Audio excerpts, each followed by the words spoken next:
Rizky Ningsi, dan selamat datang juga untuk Pak Deden yang telah hadir di kegiatan kita Tikar Ramadan LPM. Bismillahirrahmanirrahim. Assalamualaikum warahmatullahi wabarakatuh. Waalaikumsalam warahmatullahi wabarakatuh. Alhamdulillah nahmaduhu wa nasta'inuhu wa nastaghfiruhu wa na'udzu billahi min sururi anfusina wa min sayyiati a'malina man yahdihillahu fala mudhillalah wa man yudhlilhu fala hadiyalah. Asyhadu an la ilaha illallah wa asyhadu anna Muhammadan abduhu wa rasuluhu la nabiyya ba'da amma ba'du. Puja dan puji syukur kita kehadirat Allah Subhanahu wa taala. Berkat Allah kita dapat menikmati indahnya Ramadan tahun ini sehingga kita sudah sampai di hari yang ke-18. Semoga kita dapat menikmati Ramadan ini hingga akhir Ramadan ini.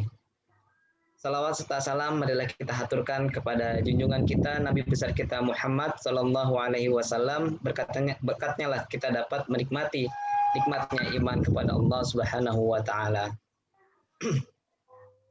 Saya Hasan Zain sebagai pembawa acara di acara Tikar Ramadan LPM pada hari ini.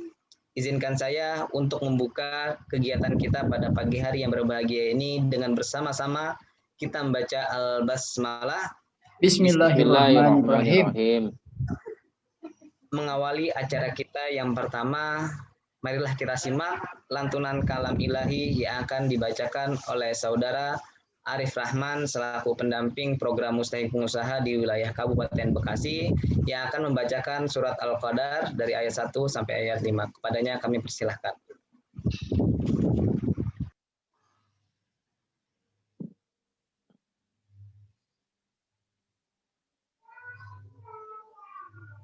Dia minta di unmute kayaknya.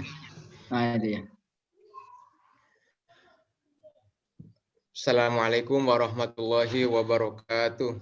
Waalaikumsalam warahmatullahi wabarakatuh. A'udzu billahi minasy syaithanir rajim. Bismillahirrahmanirrahim. Inna anzalnahu fi lailatul qadr wa ma adraka ma lailatul qadr. Lailatul qadri khairum min alfi syahr. Tanazzalul malaikatu warruhu fiha biizni rabbihim min kulli amr. Salamun hiya hatta matla'il fajr. Shadaqallahul azim. Assalamualaikum warahmatullahi wabarakatuh. Waalaikumsalam warahmatullahi wabarakatuh. Sadaqallahul azim wa sadaqan nabiyul karim wa nahnu ala dzalika minasyahidin wa syakirin. Semoga dengan lantunan kalam ilahi tadi acara kita yaitu acara Tikar Ramadan LPM dengan tema menggapai keutamaan malam Lailatul Qadar berjalan dengan lancar. Amin amin ya rabbal alamin. Baik, marilah kita dengarkan sebelum memasuki tausyih oleh Ustadz Salahuddin. Izinkan kami untuk dimulai dengan sambutan dari Kepala LPM Basnas kepada Bapak Deden Kuswanda. Kami persilahkan. Baik, terima kasih Mas Hasan. Bismillahirrahmanirrahim. Assalamualaikum warahmatullahi wabarakatuh. Waalaikumsalam. Yang saya hormati Ustadz Salahuddin, alhamdulillah pada pagi hari ini bisa berkenan hadir di tengah kesibukan beliau. Pada Mbak Tita, terima kasih juga untuk kehadirannya dan teman-teman semua pada pagi hari ini yang sudah hadir di kegiatan Tikar Ramadan LPM menggapai keutamaan malam Lailatul Qadar. Puji syukur kehadirat Allah Subhanahu wa taala. Alhamdulillah Allah memberikan kesempatan kita untuk terus menimba ilmu dan memperkaya diri ya dengan keimanan dan ketakwaan. Serta salawat serta salam semoga tercurah kepada Nabi Muhammad SAW dan kita mendapatkan syafaatnya nanti. Ustadz Sholah yang saya hormati, Mbak Tita dan teman-teman semuanya, kegiatan pada pagi hari ini adalah salah satu kegiatan untuk memperkuat sisi spiritual dari seluruh teman-teman di LPM. Utamanya juga tidak hanya di organik tapi juga di teman-teman pendamping. Jadi mohon izin ini yang hadir di sini ada pendamping-pendamping program di seluruh wilayah, yang terjauh sih masih di wilayah Jawa, Sulawesi ya, Sulawesi Tenggara, di Maros. Kemudian juga beberapa juga kami mengundang mustahik ya untuk hadir. Ini juga masih berupaya untuk join sebenarnya, dan mudah-mudahan bisa ikut serta juga dalam kajian pada pagi hari ini. Terima kasih Ustaz Soleh. Saya mohon juga berkenan untuk bisa menyampaikan nanti tausiahnya, dan mudah-mudahan kita dapat mencapai keutamaan malam Lailatul Qadar.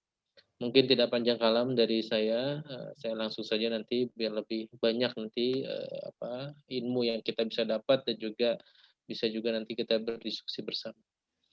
Mungkin dari saya cukup sekian. Billahi taufiq wal hidayah. Assalamualaikum warahmatullahi wabarakatuh. Waalaikumsalam warahmatullahi wabarakatuh. Terima kasih Bapak Deden Kuswanda sudah memberikan sambutannya.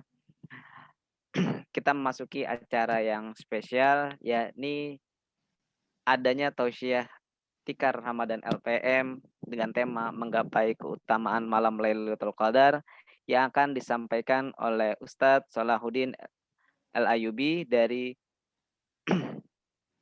kepadanya kami persilahkan. Silakan, Baik. Ustadz. Ya, terima kasih Mas Hasan Zain. Namanya bagus sekali ya. Orang Sumatera bukan? Oh bukan, Ustadz. Oh, Orang orang Jakarta. mana? Orang Jakarta. Ya, tetangganya kali yang Sumatera. Enggak juga. Enggak juga. Ya, bismillahirrahmanirrahim. Assalamualaikum warahmatullahi wabarakatuh. Waalaikumsalam warahmatullahi wabarakatuh. Alhamdulillah. Alhamdulillahi rabbil alamin. Wassalatu wassalamu ala Rasulillah Muhammadin sallallahu alaihi wasallam wa ala alihi wa ashabi ajmain wa ba'd. Yang saya hormati dan saya senang melihatnya tentu saja Pak Kang Deden. Saya panggilnya Kang Deden ya. Ya, Kang Deden karena pasti orang Sunda Deden gitu ya. Walaupun kita baru ketemu sekarang setelah tidak lama jumpa, tapi di hari-hari terakhir ini saya asik lagi nonton video wawancara Kang Deden dengan peneliti Kampung Batik itu. Iya. Sampai bulir-bulir keringat Kang Deden waktu itu saya masih ingat itu di video itu. Grogi soalnya itu mahasiswanya mantan Mojang. Oh mantan, iya benar dia mantan Mojang. Dia sempat aktif di pariwisata Bogor ya. Iya. Gitu. Nah, di sini juga saya lihat ada Mbak Priesta ya, yang memakai cadar ya. Cadar Mbak Priesta lagi pakai cadar dia. Ya. Dan semua saya tidak bisa sebutkan ini, ada Mas Fidel, suaminya Mbak siapa? Erlin Ustaz. Erlin, mahasiswi saya. Ya. Jadi dia berhasil mendapatkan mahasiswi dari IPB seperti itu. Dan masih banyak lagi yang saya barangkali akan kehabisan waktu untuk menyebutnya. Ada Mbak Nilam ya, masih di Kebun Sirih. Kita suka ngerepotin ya. Dan lain sebagainya. Mudah-mudahan tanpa mengurangi rasa hormat saya, kita semua dalam keadaan sehat walafiat. Ini sebenarnya teman-teman, saya dari subuh loh ini. Dari 5.30 sampai jam 8 itu ngisi. Dari jam 8 sampai 9.30 ngisi. Nah, sekarang yang sesi ketiga 9.30 sampai jam 11 sebelum Jumatan. Masya Allah. Alhamdulillah hari ini nggak ada khutbah Jumat, jadi agak santai sebenarnya. Habis ini saya mau tidur dulu, ngantuk. Iya. Belum tidur ini dari subuh ya kan. Siapin teh hangat, Tat. Iya. Ngeri juga itu ya.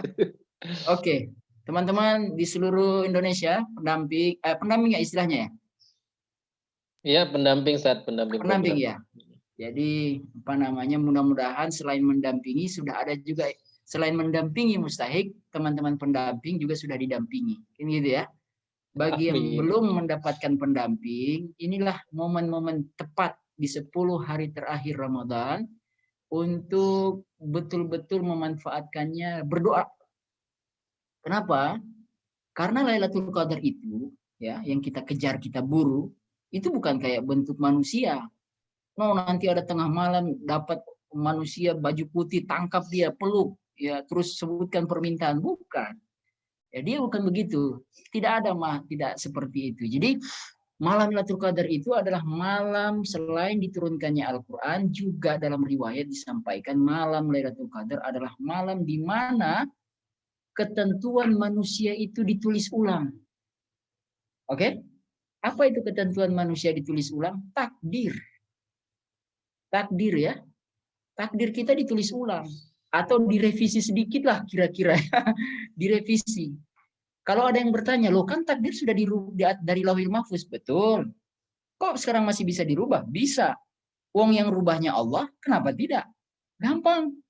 Ya, nggak usah pakai dalil-dalil banyak. Yang merubahnya bukan siapa.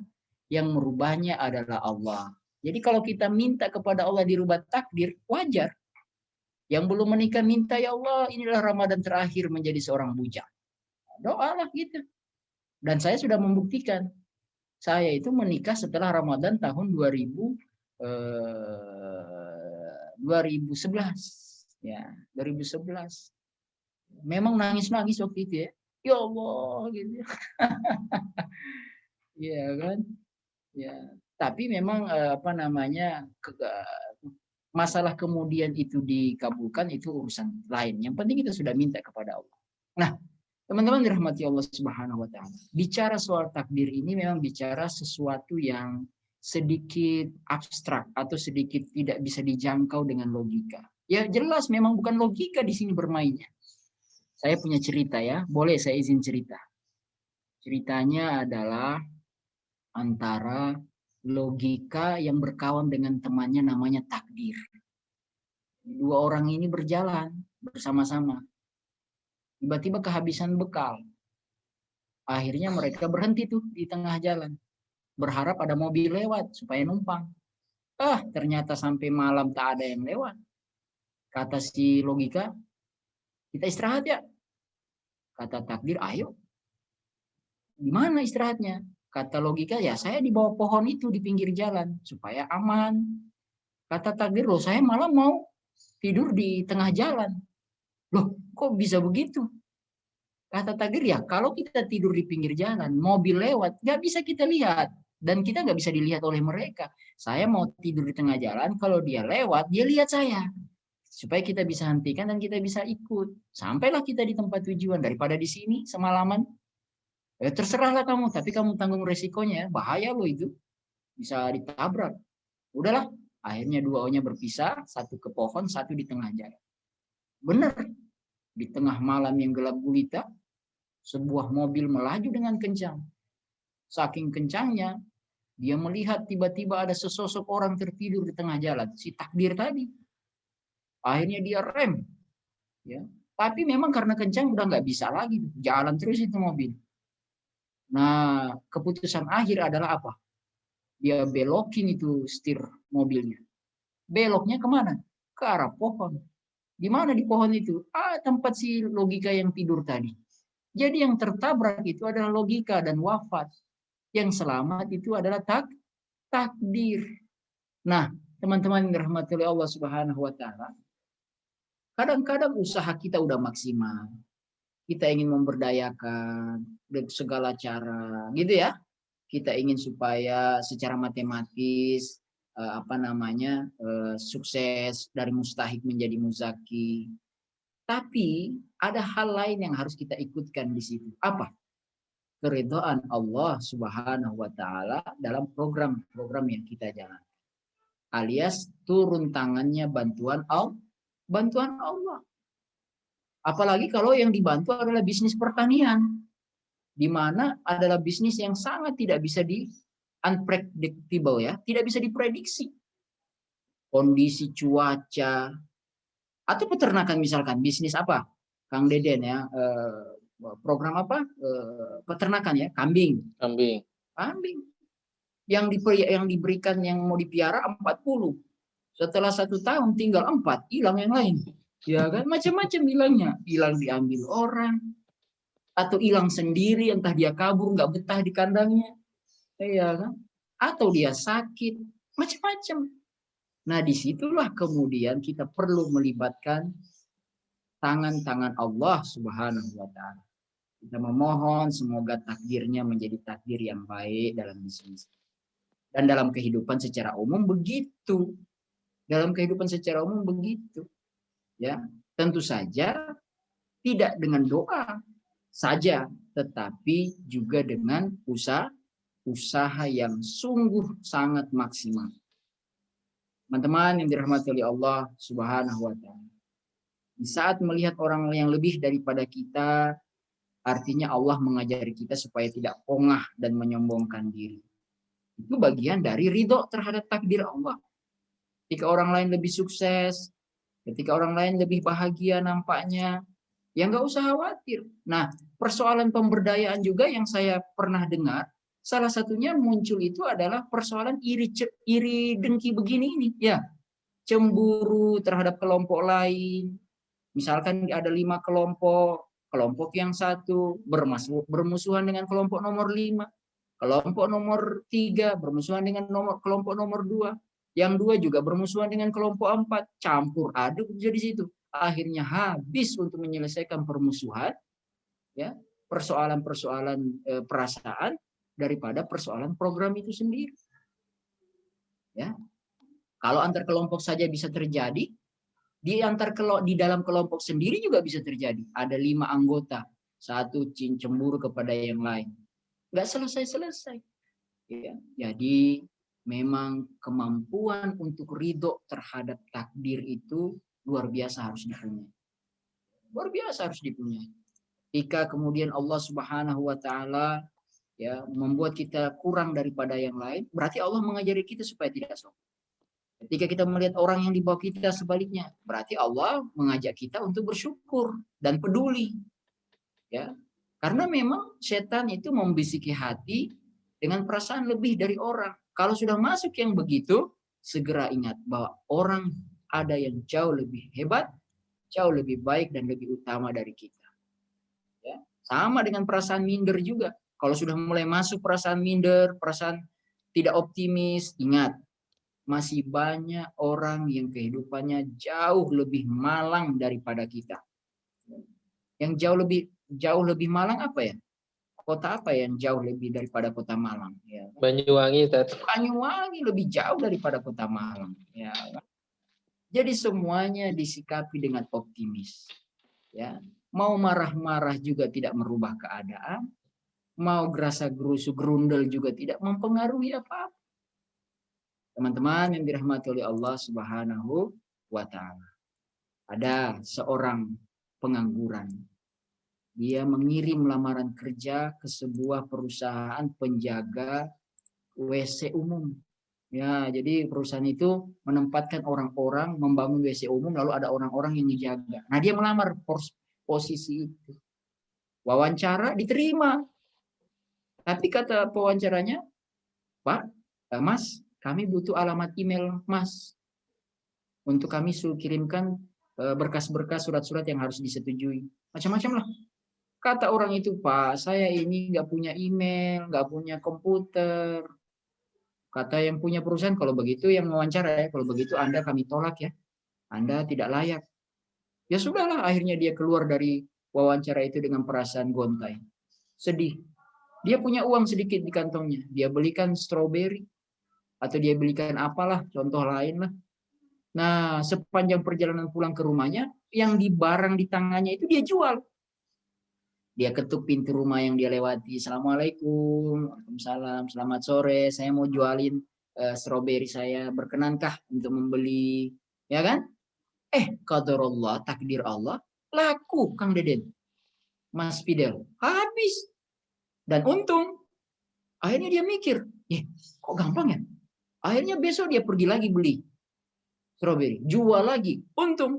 Besok dia lakukan lagi dengan kuantitas yang lebih banyak.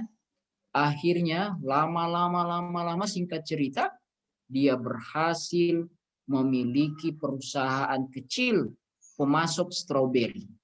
Ya, sudah punya perusahaan dia. Udah terkenal namanya, udah sukses lah walaupun belum gede-gede, tapi sudah sukses. Nah, Akhirnya dia mulai berpikir untuk menjaga aset-aset bisnis dia dengan asuransi. Dia mulai menghubungi orang asuransi. Asuransi datang, mulai terjadi wawancara. Sudah terjadi wawancara, bagaimana. Kata petugas asuransi, Pak, kami butuh alamat email Bapak agar kami bisa mengirimkan surat-surat perjanjian kerjasama dan lain sebagainya. Kata orang itu, saya nggak punya email. Dari 5 tahun yang lalu, saya nggak punya email. Kata orang asuransi, loh, Bapak bisa sukses seperti ini aja nggak punya email. Apalagi kalau Bapak punya email, pasti ini jauh lebih besar. Dijawab sama orang itu, Mas, katanya, kalau saya punya email dari 5 tahun yang lalu, mungkin sekarang saya masih jadi penjaga WC, katanya. Ya. Bahwa apa yang dirahmati, teman-teman yang dirahmati Allah Subhanahu wa taala, itu keajaiban takdir.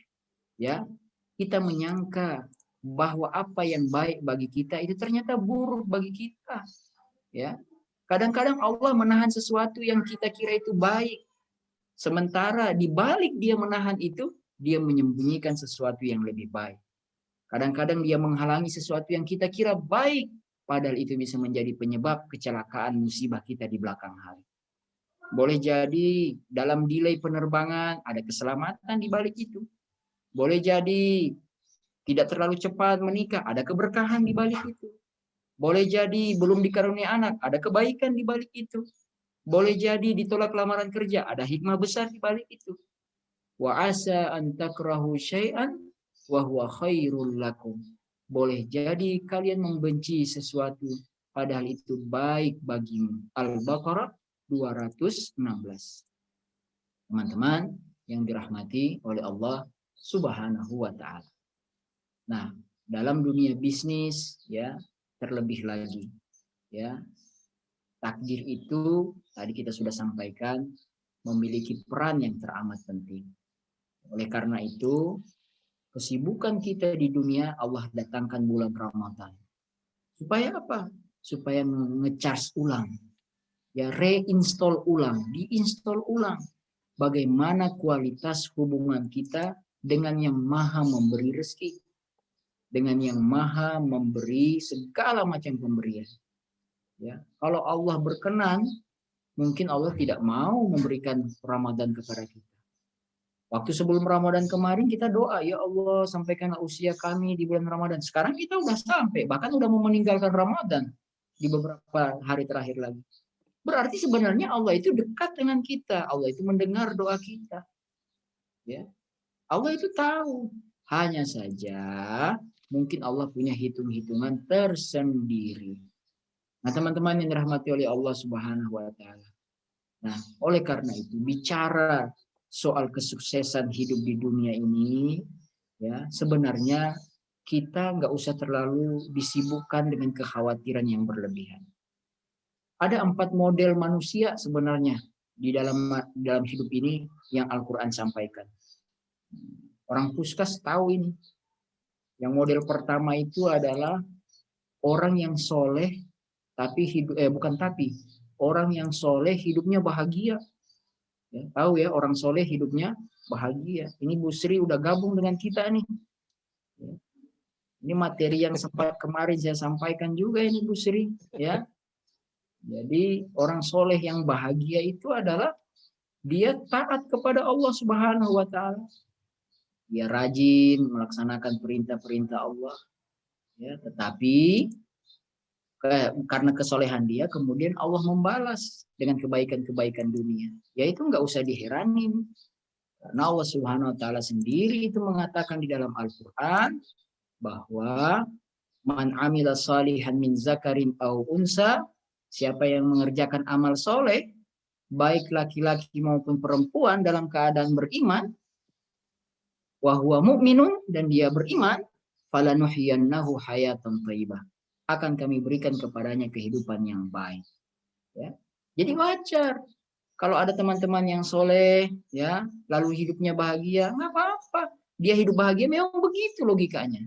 Sebaliknya, ada yang tidak soleh, nakal luar biasa, melanggar perintah Allah, dan hidupnya belangsatan, ya, sengsara. Ya wajar, logika juga. Ya, kata Allah, kamu melanggar perintah saya. Ya saya nggak mau dong ngasih rezeki kepada kamu. Waman a'rada an zikri, siapa yang berpaling dari peringatanku, fa inna lahu ma'isyatan danka, maka bagi dia kehidupan yang sempit. Ayat ini kalau kita mau bahas detail, ini menarik loh teman-teman yang dirahmati Allah. Karena struktur kalimatnya itu luar biasa. Fa inna, sesungguhnya, lahu, bagi dia, ma'isyatan danka. Ada kata inna di situ. Ada kata inna di situ. Padahal kalau kata inna itu dihilangkan, sebenarnya cukup. Misalkan begini bunyinya. Waman a'rada an zikri. Siapa yang menentang peringatanku. Falahu. Coba lihat. Nggak usah pakai inna. Langsung saja. Falahu. Bagi dia. Tuh, bagi dia. Kan apa? Bagi dia apa? Ma'isyatan danka. Kehidupan yang sempit. Tapi Allah taruh kata fa'inna. Inna itu artinya sungguh-sungguh. Benar-benar, betul-betul. Jadi teman-teman, kalau ada orang yang melanggar perintah Allah, zakat itu perintah Allah. Zakat itu sumbernya halal. Jika kemudian dalam proses pelaksanaan yang halal itu berubah menjadi yang dibenci oleh Allah, maka boleh jadi kemurkaan Allah itu turun. Maka fa innalahu, maka sungguh betul-betul bagi dia ma'isyatan danka, kehidupan yang sempit. Nah, Ustadz, ini model yang ketiga, Ustadz. Ada orang yang hidupnya udah soleh. Saya ini Ustadz, duha sudah, tahajud sudah, ngaji sudah, sedekah sudah. Kenapa saya hidupnya masih begini?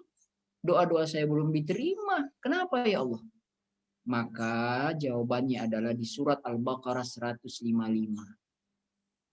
Kata Allah di surat Al-Baqarah 155, "Walanabluwannakum bisyai'im minal khaufi."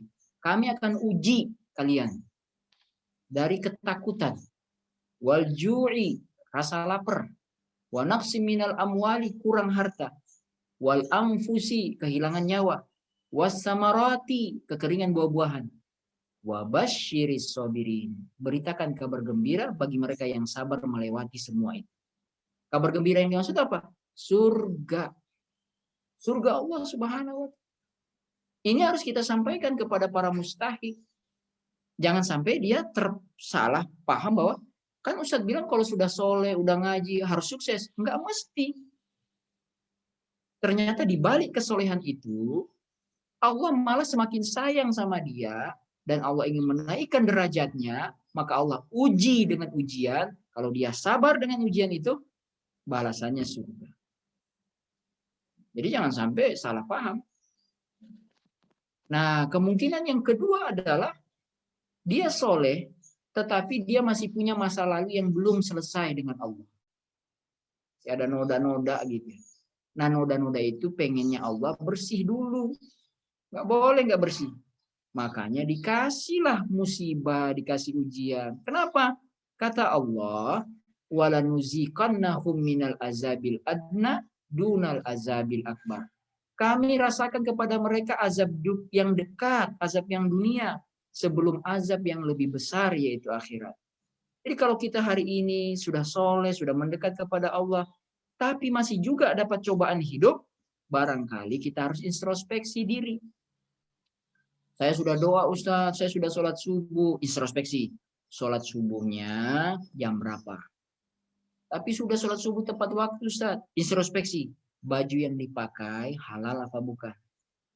Oh, saya sudah baju halal Ustadz. Makanan yang dimasukkan ke dalam perut sudah halal atau belum? Jadi tidak bisa hidup itu parsial. Kita ini satu satu tubuh ini perhitungannya lengkap, detil ini. Mulai dari apa yang kita makan, apa yang kita minum, apa yang kita masukkan, apa yang kita pakai, apa yang kita lakukan. Semua itu mempengaruhi kehidupan kita. Mempengaruhi kehidupan kita. Bahkan bisa mempengaruhi orang lain. Contoh, kalau yang sudah berkeluarga dan punya anak. Kesolehan orang tuanya itu bisa menjadi jalan kebaikan bagi anak-anaknya. Bahkan kalaupun orang tuanya sudah wafat, akan kena bagi anak-anaknya yang yatim piatu itu. Dari mana dalilnya? Coba buka Al-Kahfi, baca Al-Kahfi. Cerita tentang Nabi Musa bertemu dengan Nabi Khidir. Kan ada 3 episode itu. Pertama Nabi Musa ngebunuh apa? Anak kecil. Terus ngebolongin perahu. Yang terakhir itu kan Nabi Khidir, bukan Nabi Musa. Nabi Khidir membangunkan rumah yang mana orang-orang di kampung itu nggak mau ngasih tumpangan tempat menginap kepada Nabi Khidir dan Nabi Musa. Nabi Musa nggak setuju memperbaiki rumah yang mau roboh itu, tapi Nabi Khidir tetap mau. Ternyata rahasianya adalah rumah itu adalah milik sepasang anak yatim, laki-laki perempuan, yang mana anak yatim ini kedua orang tuanya dulu ada orang tua yang soleh dan soleha, dan ternyata di bawah rumah yang mau roboh itu ada emas peninggalan kedua orang tuanya, sehingga Allah menyuruh Nabi Khidir untuk membangun kembali rumah itu agar anak yatim itu emas mereka terjaga. Coba lihat, orang tuanya udah selesai, udah meninggal. Tapi kesolehan kedua orang tuanya berpengaruh setelah orang tuanya pun wafat sekalipun. Maka hukum pemahaman terbalik, dalam usul fikih itu ada namanya hukum pemahaman terbalik. Mafhum mukhalafah. Jadi pemahaman terbaliknya, kalau orang tua soleh berpengaruh kebaikan kepada anak, maka sebaliknya orang tua yang banyak melakukan maksiat kepada Allah juga akan memberikan pengaruh kepada anak-anaknya. Kalau tidak percaya, ya ada bayi, kalau yang punya bayi, ya, nangis nggak ketulungan, coba praktekan. Kalau dia nangis nggak ketulungan, nggak tahu berhenti, ambil air wudhu, sholat dan istighfar sebanyak-banyak, lalu baca sholawat. Habis itu gendong. Insya Allah biiznillah anak itu menjadi lebih tenang. Kenapa? Karena boleh jadi bapaknya datang dari luar membawa aura-aura negatif, ya, melihat yang bukan menjadi haknya, menyakiti orang yang bukan layak disakiti, ya, itu penting itu. Nah, kita pindah kepada yang keempat, yaitu orang yang maksiat tapi hidupnya bahagia. Ah, ini repot juga ini. Kita pemberdayaan, ya. Ayo bapak-bapak, mari kita bikin kelompok pemberdayaan. Syaratnya adalah kita mari sama-sama ngaji, soleh, ya, mendekat kepada Allah, ya. Kang Deden kan begitu, ya, kita sampaikan. Di kampung sebelah ada rentenir. Rentenir dia yang suka minjemin duit, betul ya? Bukan cuma rentenir, sudah nggak sholat, mabuk-mabuk, tapi memang kerjanya rentenir, minjamin uang orang. Tapi rumahnya 3 tingkat loh. Mobilnya, sawahnya, banyak. Ya. Sehat pula badannya, nggak pernah sakit. Orang COVID dia nggak. Ya. Dia aman-aman saja. Itu bisa bikin jadi heran, mustahil gitu loh. Katanya kalau kita soleh, bisa sukses. Kok ini orang sebelah itu pelaku kejahatan luar biasa, kok bahagia? Itu orang pelaku kejahatan tadi yang saya contohkan rentenir tadi. Kalau dia dakwah, bisa saja dakwahnya itu ngena tuh. Karena real kelihatan. Ngapain sholat? Ngapain zikir-zikir? Nih, lihat saya. Nggak pernah sholat, nggak pernah zikir. Sukses. Nah, ini harus dipahamkan. Ini. Cara memahamkannya lewat Al-Quran. Yaitu firman Allah di surat Al-An'am ayat 44. Allah Subhanahu wa taala berfirman, "Falamma nasu ma zukiru bihi." Ketika mereka sudah mulai lupa atas apa yang kami berikan peringatan, fatahna alaihim abwaaba kulli syai'. Kami bukakan seluruh pintu-pintu yang mau dia, yang dia suka apa? Mau pintu perempuan, gampang. Mau pintu harta, masuk. Mau pintu jabatan, kok gampang? Semua gampang. Kata Allah kami bukakan. Hatta iza farihu bima utu. Sampai di satu titik dia bergembira dengan apa yang sudah dia dapatkan. Akhaznahum baghtatan. Kami jemput, kami ambil dia dengan tiba-tiba. Apa itu tiba-tiba? Tidak lagi punya kesempatan taubat. Faizahum mublisun. Pada saat itu mereka terdiam berputus asa. Ya. Teman-teman yang dirahmati oleh Allah Subhanahu wa taala. Jangan silau dengan kesuksesan orang. Ya. Karena Allah belum tentu kesuksesan seseorang itu tanda sayangnya Allah kepada dia. Dan juga belum tentu tanda kesuksesan kita sayangnya Allah kepada kita. Jangan-jangan sukses kita menjadi batu ujian. Ada orang yang diuji dengan kepayahan sukses. Seperti mana kisahnya Sa'labah. Seorang yang hidup di zaman Rasul. Yang miskin. Ketika dia sholat, selepas Assalamualaikum Waalaikumsalam, langsung kabur. Nggak ada zikir, nggak ada doa. Berkali-kali begitu sampai Rasulullah SAW panggil. Kenapa kau begitu, wahai Sa'labah? Kata Sa'labah, ya Rasulullah, kami ini orang miskin. Sarung yang saya pakai ini akan dipakai oleh istri saya. Maka saya cepat buru-buru supaya dia bisa sholat. Ya Rasulullah, doakanlah saya supaya jadi orang kaya. Minta doa sama Rasul ya. Kata Rasul, didiemin. Berkali-kali sampai akhirnya Rasulullah SAW ngasih kepada Sa'labah kambing. Ini Sa'labah, kamu piara nih kambing ini satu ya. Baik Rasul. Ini kambing bukan kambing biasa-biasa, ini kambing Rasul ini. Ya. Kambing sunnah ini kayaknya ya. Gitu ya. Masya Allah. Dari 1 jadi 2, 2 jadi 4, 4 jadi 8, 8 jadi 16, 16 jadi 32, 32 jadi 64, 64 jadi 120. Berapa? 8, 128 jadi 156, 156 jadi 312. Ya kan? Berkembang besar. Ya, akhirnya Sa'labah yang tadinya sholat 5 waktu tinggal kelihatan Jumatnya. Lama-lama tinggal kelihatan Idul Adha sama Idul Fitri. Subhanallah. Sa'labah gagal diuji dengan harta. Ya. Boleh jadi kita hari ini belum Allah berikan kekayaan itu, kesuksesan itu. Boleh jadi Allah masih sayang karena Allah masih tahu kualitas kemampuan kita belum cukup. Terus gimana Ustadz supaya bisa tahu meyakinkan Allah supaya itu kami itu dikasih? Berarti kasih keyakinan dulu, kasih contoh sama Allah. Apa itu contohnya? Mau berbagi. Ya, mau berbagi. Kemampuan berbagi, ekonomi berbagi adalah ekonomi yang mensejahterakan. Apa itu berbagi? Tidak mesti selalu materi. Sesama kelompok berbagi kepakaran. Ya, sesama anggota kelompok, sesama pendamping berbagi. Tolong dong, bisa nggak saya diajarkan? Kok kamu sukses loh, berhasil kambingnya? Kenapa saya mati semua?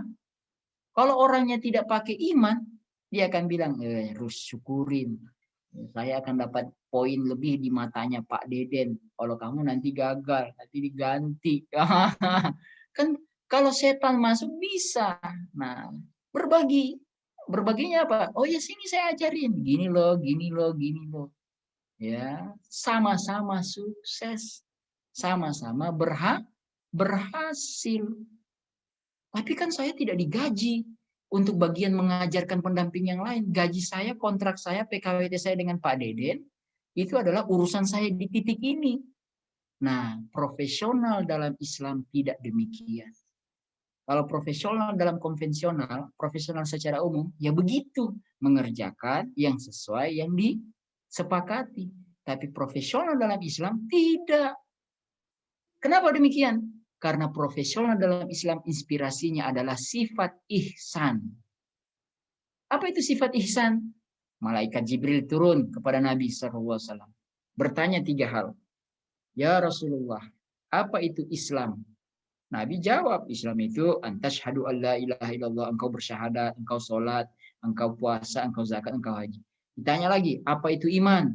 Kata Rasulullah SAW, iman itu adalah engkau beriman kepada Allah, iman kepada malaikat, iman kepada kitab, iman kepada rasul, iman kepada hari akhir, iman kepada qada qadar, baik buruk. Habis itu ditanya lagi, apa itu ihsan? Maka Rasulullah SAW menjawab, ihsan itu adalah anta'budallaha ka'annaka tarah.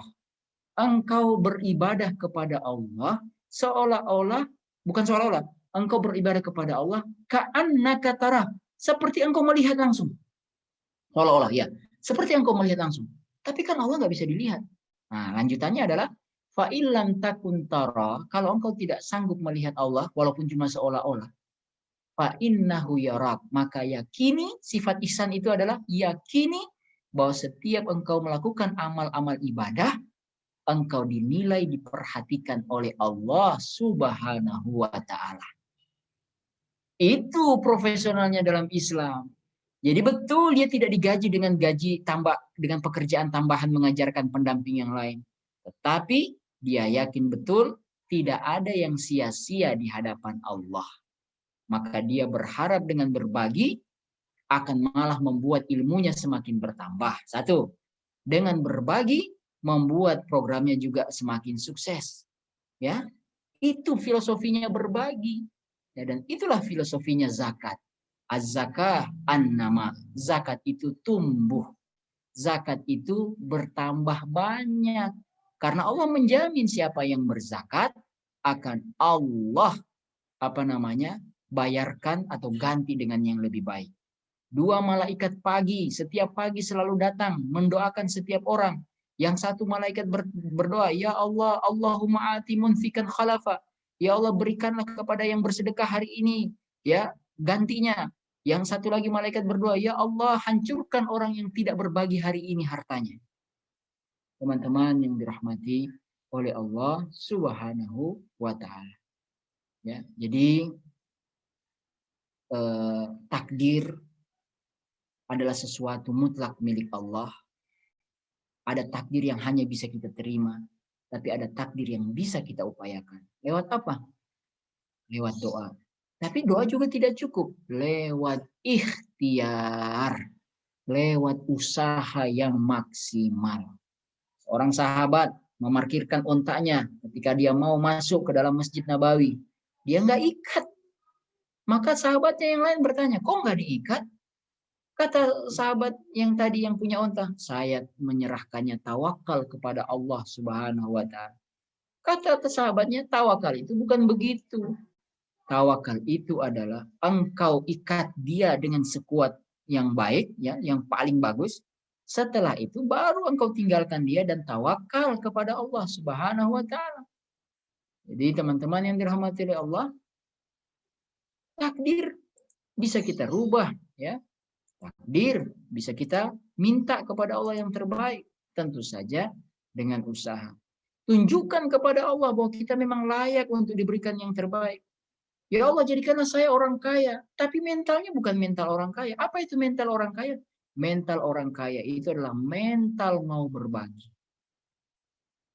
Kata Allah, Anda baru saya kasih sedikit aja udah pelitnya, nauzubillah. Bagaimana kalau saya kasih banyak? Teman-teman yang dirahmati Allah, boleh saya tanya, kira-kira bayar zakat itu fitnahnya lebih besar di harta yang sedikit atau punya harta yang banyak? Nah, Mas Fidel, Mas Hasan, bayar zakat itu lebih susah di harta yang sedikit apa di harta yang banyak? Banyak. Ya. Kalau orang yang pendapatannya 5 juta atau 10 juta katakanlah, zakatnya berapa kalau 2,5%? Berarti sekitar berapa? 250.000. Kan gitu ya? Benar nggak 250.000? Benar ya?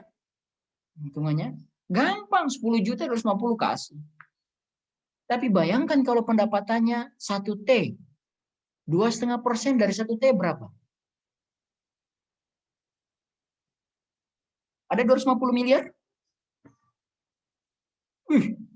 Ngeri ya, 250 miliar. Itu bisa bikin apa aja itu. Cuma diminta 2,5%. Godaannya itu godaan dikaya. Maka sebelum menjadi kaya yang sebenarnya, latihan dari sekarang. Ya, latihannya itu dari sekarang. Bisa berbagi dalam keadaan susah maupun senang. Karena itu menjadi ciri orang bertakwa. Yang mana tujuan puasa adalah la'allakum tattaqun. Siapa orang bertakwa itu? Buka Ali Imran 135. Allah mengatakan ciri orang bertakwa itu. Alladzina yunfikuna. Mereka yang mau berbagi. Fissarra'i waddarra. Bukan hanya dalam keadaan senang, serak. Tapi darra, dalam keadaan susah juga dia mau berbagi. Itu mental. Mental berbagi itu bukan mental soal punya atau tidak. Tapi mental berbagi itu adalah diri. Gak punya duit, bagi dengan senyuman. Gak punya duit, bagi dengan ilmu. Gak punya duit, bagi dengan tenaga. Gak punya duit, bagi dengan inspirasi. Gak punya duit, bagi dengan ide pemikiran. Manusia yang memiliki mental kaya, cirinya adalah mental berbagi. Orang bertakwa itu, ciri karakternya adalah mampu berbagi. Jadi yang kedua, setelah alladzina yunfikuna fisarrai wa dharra, Al-Imran 135, wal kaziminal ghaiz, mampu menahan amarah. Bukankah dalam hadis riwayat tentang puasa, kalau kamu marah, emosi, diganggu orang, kalau kamu lagi puasa tinggal jawab, fa inni shaim, saya sedang puasa. Ramadan ini terbiah mengajarkan orang mencapai karakter orang bertakwa. Habis mau marah gimana lagi, tenaga udah nggak ada. Udah lapar, mau marah gimana? Ya kan? Setelah wal kaziminal ghaiz wal afina anin nas, mampu memaafkan orang lain. Oh, ini perkara berat. Saya melihat orang-orang ini, saya tidak sebut namanya. Saya sudah melihat orang-orang yang jiwanya besar. Dihancurin, dipepetin, dibuat susah, ditutup pintu, macam-macam saya lihat. Dia senyum-senyum saja, bahkan tidak ada masalah. Tapi hari ini saya lihat, bukan dia semakin susah, semakin bahagia saja saya lihat. Ya kan? Ternyata kebesaran jiwa itu perlu. Ya, kebesaran jiwa itu perlu. Ayat itu kemudian ditutup dengan wallahu yuhibbul muhsinin. Allah mencintai orang-orang yang suka berbuat baik. Salah satu nama dari bulan Ramadan itu adalah At-Takaful, bulan saling tolong menolong. Bulan menjadi kesempatannya orang-orang untuk berbuat kebaikan. Nah, di malam 10 malam terakhir ini, saya akan segera akhiri. Teman-teman yang dirahmati Allah Subhanahu wa taala, ada praktis tips yang bisa dilakukan. Sedekahkan kepada siapa saja setiap hari minimal 1.000 dalam 10 malam terakhir. Sehingga kalau Lailatul Qadar itu jatuh pada 10 malam terakhir, maka sama dengan kita mensedekahkan 1.000 kali 84 tahun. Ya, luar biasa. Lakukan sholat sunat minimal 2 rakaat tiap malam. Jadi kalau Lailatul Qadar itu kena di salah satu malam dari 10 malam terakhir, berarti kita kena 2 rakaat kali 365 hari kali 84 tahun. Ya. Baca surat Al-Ikhlas 3 kali setiap malam. Sehingga kalau Lailatul Qadar itu jatuh di 10 malam terakhir, berarti kita sudah seperti menghatamkan Al-Quran selama 84 tahun. Karena dalam riwayat dikatakan, siapa yang membaca Qul huwallahu 3 kali, dia seperti menghatamkan Al-Quran. Tapi jangan juga gara-gara tips itu akhirnya nggak baca Quran lagi. Oh, Qul huwallahu aja, Qul huwallahu aja, ya kan? Bacalah Al-Quran. Kenapa? Al-Quran was-saum, Al-Quran dan puasa, yashfa'ani yaumal qiyamah, kata Rasul, akan memberikan syafaat kepada sahibnya, kepada yang suka membacanya di yaumul qiyamah. Apa kata saum? Wahai Allah, dia telah aku tahan dari lapar, dari makan dan minum. Hari ini aku mintakan syafaat kepada engkau ya Allah untuk dia.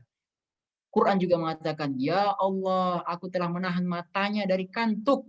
Ya, maka hari ini di yaumul qiyamah aku mintakan syafaat untuk dia darimu ya Allah. Teman-teman yang dirahmati oleh Allah Subhanahu wa taala, mudah-mudahan 10 hari terakhir ini kita diberikan oleh Allah semangat luar biasa.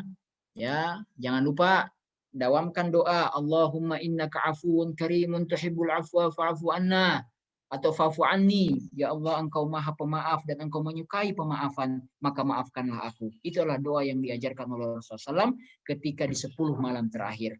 Kencangkan ikat pinggang, kencangkan kopi mana kopi? Ya, minum kopi kalau perlu ya, kopi diminum supaya 10 malam terakhir ini betul-betul kita bertemu memaksimalkan ibadah. Jangan terlalu kenyang kalau malam ya, karena kalau kenyang itu identik dengan rasa ngantuk. Wallahu a'lam bishawab. Pak Deden, Pak Mas Hasan, ya Kang Deden, Mas Fidel dan yang lain-lain. Itu saja yang bisa saya sampaikan pada kesempatan ini. Mudah-mudahan ini bermanfaat bagi kita semua. Wallahu a'lam bishawab. Assalamualaikum warahmatullahi wabarakatuh. Waalaikumsalam warahmatullahi wabarakatuh. Terima kasih Ustaz Salah sudah menyampaikan tausiah, sungguh sangat memotivasi diri kita untuk menyambut indahnya malam Lailatul Qadar ini dengan 3 tips tadi yang sudah di akhirnya. selanjutnya kita masuk ke sesi tanya jawab ya Ustadz ya. Mungkin dari teman-teman pendamping ada yang ingin bertanya seputar keutamaan malam Lailatul Qadar atau meminta tips-tips lainnya dalam menyambut keutamaan malam Lailatul Qadar, dipersilahkan. Izin bertanya. Mangga. Nih, silakan Mas Prima. Assalamualaikum Ustaz. Waalaikumsalam. Mana ini Mas Prima yang lagi bicara? Oh ya, sudah kelihatan. Oh, Prima. Oke. Gimana Lanjut. kabar mobil Karimun Ustaz? Oh, Karimun sudah tak ada. Baik-baik saja. Alhamdulillah. Izin bertanya Ustaz. Mangga. Anda pernah dengar kalau bulan Ramadan ini bulan Al-Quran ya? Oke. Dan ada ulama juga, ada ulama yang dia lebih mementingkan mendalami Al-Quran dan juga membaca Al-Quran ketimbang dia berceramah ataupun memperbanyak sholat ya. Nah, apakah hal itu benar gitu ya? Maksudnya ya udah kita memperbanyak ibadah Al-Quran aja ketimbang ibadah sholat, ataupun kita sebagai dai kita mengurangi jadwal ceramah kita seperti itu. Ya, ini nyinggung saya nih. Assalamualaikum warahmatullahi wabarakatuh.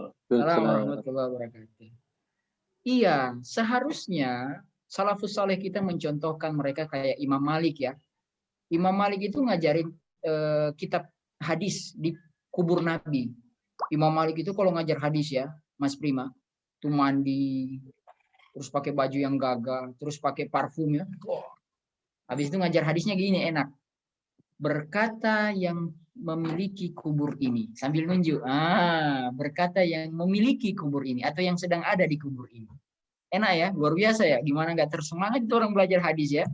Saya berdoa itu mudah-mudahan dapat kesempatan kayak gitu ya, belajar lagi ya di samping kubur Nabi, ya Allah, bisa dipanggil lagi ke sana ya.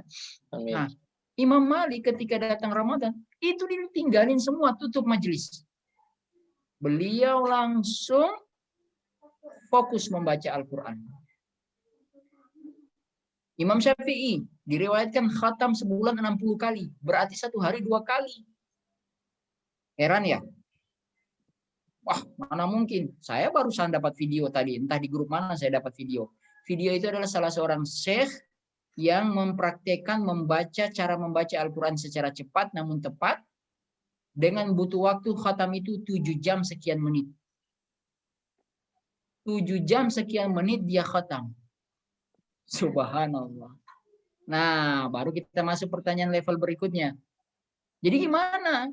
Kalau ada yang lagi ceramah, kita lagi tarawih, terus ada yang ceramah, biasanya di masjid-masjid ada gitu ya? Ya kan, ada yang ceramah.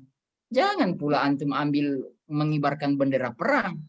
Pas dia assalamualaikum, antum langsung a'udzubillahi minasyaitonirrajim. Itu namanya cari gara-gara. Ya, itu namanya cari gara-gara. Antum kalau mau ngaji, ya ngajilah pelan-pelan saja dan jangan terlalu kelihatan. Hargai dia. Dalam hati kecilnya itu orang. Saya lagi ceramah, dia ngaji pula ya kan.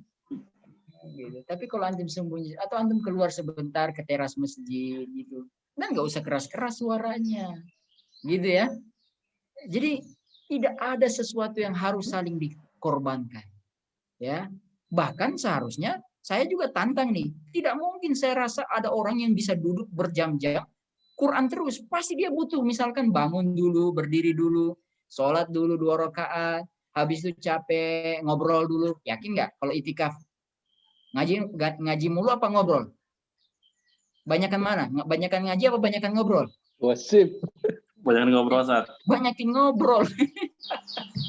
Itu tantangannya orang itikaf. Kebanyakan ngobrol. Kalau bukan banyak ngobrol, banyak tidur. Nah, gitu. Karena suasana masjid di jam-jam segini kan nggak ada orang. Tenang, lantainya dingin. Oh, enak itu tidur itu. Ya kan? Ada AC-nya itu ya. Ada AC-nya, lagi dipilih masjid yang ada AC-nya pula. Sama bukaannya yang enak. Kan keren itu ya kan?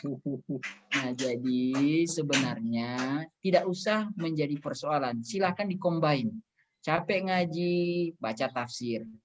Habis itu sudah cukup, baca lagi Quran. Capek, ambil wudhu, ngobrol lah dikit. Habis itu sholat lagi. Sholat apa? Sholat taubat. Macam-macam lah. Supaya menghidupkan iktikaf atau menghidupkan 10 hari terakhir di bulan Ramadan. Kira-kira jawaban saya sudah memuaskan? Kalau belum puas, ya carilah di tempat yang lain kalau begitu. Siap, Ustaz, memuaskan, Ustaz. Mas Prima. Oke. Terima kasih Ustaz Salah dan Mas Prima. Mungkin ada dari rekan-rekan pendamping lainnya yang ingin memberikan pertanyaan menarik lainnya seputar malam Lailatul Qadar, silahkan. Di chat. Di chat ada dari Mas Budiman Yunus dari pendamping program ZMAT Tangerang, Kota Tangerang. Tangerang. Izin bertanya, apakah itikaf termasuk salah satu ibadah utama di 10 hari terakhir dan bagaimana hukumnya? Itikaf adalah ibadah yang sangat dianjurkan oleh Rasulullah Sallallahu Alaihi Wasallam. Dalam hadis riwayat Abu Hurairah bahwa Rasulullah SAW biasa beritikaf pada setiap Ramadan selama 10 hari sampai beliau wafat. Ya, sampai beliau wafat. Bahkan dalam riwayat di akhir tahun beliau wafat itu di tahun terakhir beliau melakukan iktikaf selama 20 hari. Ya. Apa hukumnya? Ya, apa hukumnya iktikaf itu?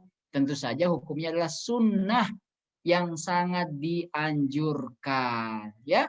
Sunnah yang sangat dianjurkan. Ya. Di mana iktikaf itu harus di masjid? Dan boleh di masjid mana saja? Ya, disyariatkan di masjid, ya, karena firman Allah di surat Al-Baqarah 187, wala tubashiruhunna wa antum akifuna fil masajid. Jangan kamu campuri istri kamu sedangkan kamu sedang beritikaf di dalam masjid. Ada juga yang mengatakan tidak ada itikaf kecuali pada 3 masjid, yaitu barangkali yang masjid 3 itu Masjid Haram, Masjid Nabawi sama Masjidil Aqsa. Tapi hadis ini masih diperselisihkan statusnya. Apakah wanita boleh beritikaf? Dibolehkan bagi wanita untuk itikaf. Sebagaimana Nabi mengizinkan istri tercinta beliau untuk itikaf. Hadis riwayat Bukhari Muslim. Tapi bagi wanita ada syarat. Pertama, diizinkan suami. Yang kedua, tidak menimbulkan fitnah, yaitu masalah bagi laki-laki. Kapan waktu minimal lamanya itikaf? Ya, itikaf itu waktu paling minimal semalam dalam satu riwayat. Tapi ada lagi juga pendapat yang mengatakan setiap kita masuk masjid langsung berniat nawaitul iktikaf lillahi ta'ala. Saya niat itikaf. Maka selama berada di masjid, maka itu berada dalam hitungan pahala iktikaf, ya. Jadi jangan lupa untuk selalu beritikaf. Wallahu a'lam bishawab. Bisa jelas? Jelas, Ustaz. Ya. Gimana Bang Budiman? Sudah jelas? Jazakallah Ustaz, jazakallah khairan atas jawabannya. Baik, sudah 2 pertanyaan. Mungkin ada pertanyaan lainnya dari teman-teman pendamping. Izin bertanya dari Muhammad Fikri. Ya. Beliau adalah pendamping program Mustahik Pengusaha di wilayah Bogor. Silakan. Bogor. Ya, Mas Fikri. Assalamualaikum warahmatullahi wabarakatuh, Ustaz. Waalaikumsalam. Izin bertanya, Ustaz. Ini kan di Ramadan ini kita doa itu insya Allah dimakbul ya, Ustaz. Dimakbul oleh Allah Subhanahu Wa Taala, diijabah. Nah, bagaimana jika kita berdoa itu ada beberapa hal doa kita tuh niatkannya untuk mungkin seperti hal duniawi gitu, Ustaz. Kayak misalkan tadi untuk usaha kita ataupun untuk hal-hal yang bersifatnya materi gitu, Ustaz, kita mengharapkannya balasan dari doa itu. Jadi tidak betul-betul mengharapkan ridha Allah gitu. Itu apakah tidak apa-apa, Ustaz, atau bagaimana, Ustaz? Oke. Terima kasih. Baik. Ad-dunya mazra'atul akhirah. Dunia itu tempat menanam akhirat. Berarti kita harus doa yang baik untuk dunia. Karena kalau baik di dunia, berarti kemungkinan di akhirat juga bisa potensi baik. Rabbana atina fid dunya. Itu kan tiap hari dibaca. Rabbana atina fid dunya. Ya Allah, berikanlah kehidupan yang baik di dunia. Berarti materi itu. Dunia itu kan salah satunya materi, pasangan, ya, harta, jabatan, kekuasaan. Itu kan dunia semua. Kalau orang sudah meninggalkan dunia, nggak bakalan doa lagi. Ya kan? Jadi kita ini kalau mau minta yang di dunia juga. Jangan cuma minta yang di di akhirat, ya. Atau cuma minta hanya di dunia saja, akhirat tidak. Atau minta akhirat, dunia tidak. Dua-duanya minta. Dua-duanya minta. Rabbana atina fid dunya hasanah wa fil akhirati hasanah wa qina azabannar. Persoalannya bukan dimintanya itu, tetapi adalah kalau itu dikabulkan, apakah kemudian kalau dikabulkan itu menjadi pendorong kita untuk mendapatkan kebaikan akhirat. Harta sudah dapat halal, bendanya zatnya halal, cara mendapatkannya halal. Salahnya di cara menggunakannya. Ya kan? Harta itu ada yang dapat pakai cara haram. Dari awal udah nggak benar. Tapi ada yang sudah dapatnya cara hanya halal, zatnya halal, tapi cara penggunaannya nggak halal. Apa itu? Mubazir, membuang-buang, berfoya-foya, membeli bukan yang sesuatu yang perlu. Itu tidak disukai. Akhirnya apa? Mengurangi nilai keberkahan terhadap harta itu. Oleh karena itu, kita harus punya 3 jurus. Bicara soal harta, bicara berinteraksi dengan harta, saya akan kasih 3 jurus. Nanti kapan waktu kita bisa membahasnya lebih dalam. Tapi 3 jurus yang saya maksud adalah yang pertama, benar dalam memahami apa itu harta. Jadi pahami harta itu yang benar ya. Itu harta itu sebagai titipan, harta itu ujian, harta itu cobaan. Itu harus dipahami. Biar jelas dulu konteks harta. Harta itu sebagai bekal untuk bisa bahagia akhirat. Harta itu untuk berbagi. Ada hak orang di harta kita. Semua konsep-konsep tentang harta harus benar dalam memahami. 1, jurus pertama. Yang kedua, jurus yang kedua, halal dalam mencari. Sudah benar pemahaman, tapi harus diikuti dengan praktek mencarinya halal. Tidak riba, tidak judi, tidak gambling, tidak menzolimi orang, macam-macam. Yang paling terakhir adalah jurus yang ketiga, berkah dalam menikmati. Sudah dapat halal, sudah dapat harta banyak, halal, tapi nggak berkah. Kenapa? Foya-foya, ya, belikan yang tidak bermanfaat, ya, tidak mau berbagi, ya, pelit, ya, mempersulit orang, ya, dan lain sebagainya. Jadi, saya kasih 3 jurus itu. Apa saja? Yang pertama, benar dalam memahami. Yang kedua, halal dalam mencari. Dan yang ketiga, berkah dalam menikmati. Wallahu a'lam bishawab. Gimana, Mas Muhammad, Kang Muhammad? Masya Allah, terima kasih banyak Ustadz. Pembahasannya panjang lebar. Terima kasih Ustadz. Ya. Terima kasih Mas Fikri sudah bertanya. Mohon izin Ustadz Salah, mungkin dari Mas Fikri ini adalah pertanyaan terakhir dari teman-teman pendamping. Baik. Dan mungkin boleh Ustadz ditutup dengan closing statement dan diakhiri dengan doa oleh Ustadz Salahuddin. Oke. Baik. Closing statement saya nggak banyak. Semangat untuk 10 hari terakhir. Dan jangan lupa doa supaya bisa ketemu lagi Ramadan tahun depan. Berarti kita dipanjangkan usia. Asik tuh ya. Ketemu lagi Lailatul Qadar yang tahun depan. Nanti kita doa lagi terus begitu ya. Ya, jangan patah semangat. Baik. Jangan putus asa ya. Jangan pernah berprasangka baik saja sama Allah. Ya. Usaha maksimal. Setelah itu serahkan saja sama Allah. Gak usah terlalu dipikirkan. Yang penting sudah usaha maksimal. Baik, kita tutup dengan doa. Astaghfirullahalazim, astaghfirullahalazim, astaghfirullahalazim. A'udzubillahi minasyaitonirrajim. Bismillahirrahmanirrahim. Alhamdulillahirabbil alamin. Wassalatu wassalamu ala Rasulillah Muhammadin wa ala alihi washabihi ajmain. Ya Allah, apa yang kami lakukan sekarang ini tidak lain adalah karena mengharapkan ridho-Mu. Jika dalam usaha kami menghidupi, menjalani dunia ini ada yang salah, ada yang kurang, dengan rahmat-Mu kami mohon Engkau maafkan. Jangan azab-Mu yang mendahului daripada rahmat-Mu. Kami nggak sanggup kalau Engkau marah, Engkau murka kepada kami. Ya, kami mengharap kasih sayang-Mu lebih daripada apa segalanya. Ya Allah, kami sedang bekerja berusaha untuk menghidupi keluarga kami. Maka berikan kepada kami rezeki yang halal, rezeki yang banyak kalau bisa. Ya yang banyak, yang berkah ya Allah. Allahumma ya Allah, kami juga sedang menjalankan tugas-tugas tanggung jawab kami. Mudahkan segala urusan kami ya Allah. Jangan buat kami menjadi lalai dan khianat terhadap amanah yang kami emban. Ya Allah ya Rabbal Alamin. Ya Allah, kami mohon kepadamu, kumpulkan kami bersama orang-orang soleh, bersama orang-orang baik, bersama orang-orang yang Kau ridhoi. ghairil maghdubi alaihim waladdallin, bukan bersama orang-orang yang engkau laknat kepada mereka. Ya, tetapi kami mohon an'amta alaihim, kami dikumpulkan bersama orang-orang yang kau beri nikmat ya Allah, nikmat dunia dan nikmat akhirat. Ya Allah, kami mohon kepadamu, berikanlah kepada kami keturunan yang soleh dan soleha, kepada kami keturunan pasangan yang soleh dan soleha, pasangan yang memahami kami dengan baik, pasangan yang menghargai kami dan memahami kekurangan dan kelebihan yang ada dalam diri kami. Allahumma ya Allah, jadikanlah keluarga kami keluarga yang sakinah mawaddah warahmah. Allahumma ya Allah, mohon ampun kepada kedua orang tua kami, sayangi mereka, kalau mereka masih hidup panjangkan usia mereka dalam kebaikan. Kalau mereka telah wafat, maka maafkan kesalahan mereka, lapangkan kubur mereka, terangi kubur mereka, terima amal baik mereka, dan kumpulkan kami bersama mereka di alam, di surgamu nanti ya Allah. Rabbana atina fid dunya hasanah, wa fil akhirati hasanah, wa qina azabannar. Wa sallallahu ala nabiyyina Muhammadin wa ala alihi washabihi ajma'in. Walhamdulillahi rabbil alamin. Demikian, kalau ada yang salah dari saya mohon dimaafkan, berlebihan mohon dimaafkan, jangan ada yang disimpan. Itu murni kesalahan saya dan saya sudah mohon maaf. Ya, terima kasih. Assalamualaikum warahmatullahi wabarakatuh. Waalaikumsalam warahmatullahi wabarakatuh. Jazakallah Ustaz. Jazakallah khairan sudah memberikan motivasi di akhir bulan Ramadan ini.